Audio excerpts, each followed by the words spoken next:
तानिया कोटा के एक हॉस्टल में रहकर अपने मेडिकल एग्जाम्स की तैयारी किया करती थी।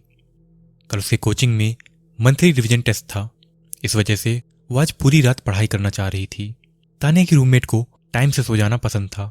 इस वजह से तानिया नीचे वाले फ्लोर पर बने रेस्ट रूम में जाकर पढ़ाई करने लगती है। अगले कुछ घंटों तक तानिया अपनी पढ़ाई में बिजी रहती है।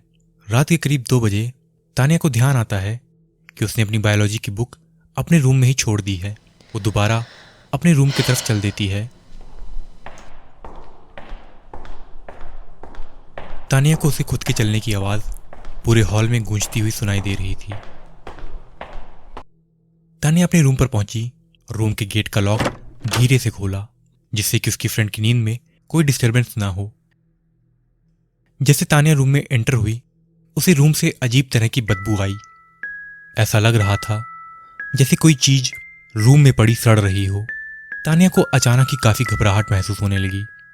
उसे ऐसा फील हो रहा था जैसे रूम के अंदर किसी की नजरें उसी पर टिकी हुई हों। तानिया को लगा कि शायद उसके देर तक जगने की वजह से उसे ऐसा फील हो रहा हो। तानिया ने अपनी फ्रेंड की ओर देखा तो वो अपने बेड पर गहरी नींद में सो रही थी। उसके खर्राटों की आवाज तानिया के कानों को चुभ रहे थे। तानिया ने अपना ध्यान वापस से अपनी किताबों की ओर किया। वो धीरे धीरे अपने बेड के साइड पर रखे कबर्ड पर जा पहुंची। कबर्ड खोलकर वो अपनी बायोलॉजी की किताब ढूंढने लगी। रूम के सन्नाटों के बीच तानिया को किसी बूंद के गिरने की आवाज सुनाई दी। तानिया ने गहरी सांस ली और कहा, लगता है वार्डन से वॉशरूम के वाटर लीक की बात करनी पड़ेगी। कुछ देर बाद तानिया को उसकी बायोलॉजी की बुक मिल गई। उसने धीरे से अपनी बुक उठाई और रूम के बाहर चली गई।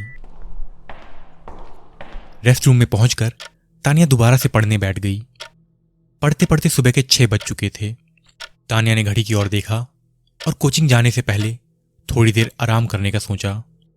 वो उठी और अपने रूम की ओर चली गई। एक बार फिर उसने रूम का गेट धीरे से खोला, जिससे कि उसकी फ्रेंड की नींद खराब ना हो। जैसे ही तानिया की नजर रूम के अंदर गई तो उसके होश उड़ गए। तानिया की फ्रेंड रूम के अंदर अपने बेड पर खून से लथपथ पड़ी हुई थी। उसके एक कान से दूसरे कान तक चीरा लगा हुआ था।